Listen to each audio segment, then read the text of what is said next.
And joining us now for more on the flooding response is Texas Tribune reporter Emily Foxhall. Emily, thanks so much for being with us. Thanks for having me.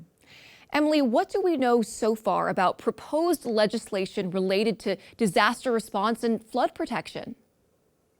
There have been quite a few bills that have been filed so far on this topic after the deadly flooding.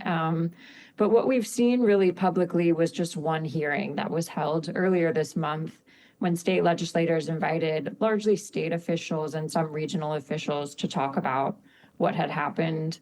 And in that hearing, which really, went on for almost 12 hours, a lot of topics came up, but there were a few, maybe I'll point out for you, that really rose to our attention. One was this issue of there's county judges and mayors who can appoint emergency management coordinators. And those are people who can help in times of disaster, but the state really has no minimum standard qualification for who is in that role. And that got, the senators and the House members really paying attention.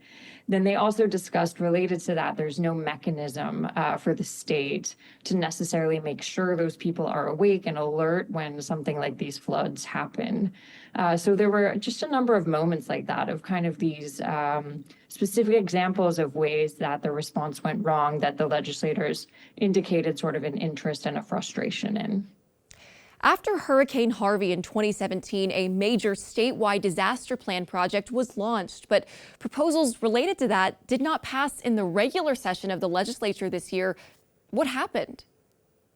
Right. I think what you're referring to is when Senator Kolkhorst brought up during this hearing earlier this month that she had done some work after the hurricane, and there was a committee report that came out of it looking at this same issue of sort of a lack of standards, again, for these local emergency management coordinators. So this report had put together some suggestions for how to begin to address that, but Senator Kolkhorst basically said she didn't know what had come out of that.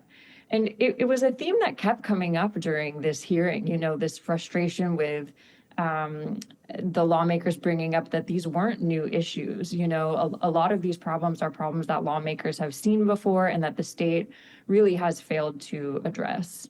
And in a special session, there's not as much time to consider bills. Based on what you've seen at the public hearing in Austin, do you think significant policy will be approved?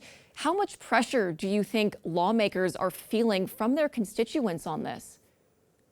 Right. It's definitely more of a sprint compared to the regular session. But I think, just the fact that it's part of the discussion now is important to remember. And also, the way that this really struck at a place in Texas that is dear and beloved to so many people, the tragedy of the many lives lost. We all saw the outpouring of grief and of support around that. So there certainly has been a huge public interest in this and investment in this. But again, as we've been discussing, the lawmakers brought up these past disasters that were also heartbreaking and that they also struggled to fix. So I think it again brings up for us, the solutions to these are not easy one-size-fits-all answers. It's going to take a multi-layered approach, as many experts have said, and there were just sort of a vast array of issues that need to be considered. So how much and how widely the legislators act will certainly be something that we watch.